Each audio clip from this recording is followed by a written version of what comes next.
দক্ষিণ কোরিয়ার পদচ্যুত president Yoon সুক ইউলকে গ্রেপ্তারের দায়িত্ব নিতে দেশটির পুলিশ বাহিনীকে অনুরোধ করেছে দুর্নীতি দমন সংস্থা।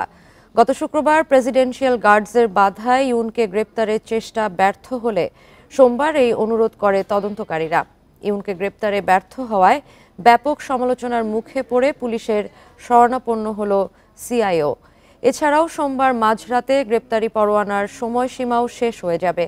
ইউনের বিরুদ্ধে যৌথভাবে তদন্ত করছে দক্ষিণ কোরিয়ার উচ্চপদস্থ কর্মকর্তাদের দুর্নীতি তদন্তকারী কার্যালয় আইও এবং পুলিশের কর্মকর্তারা।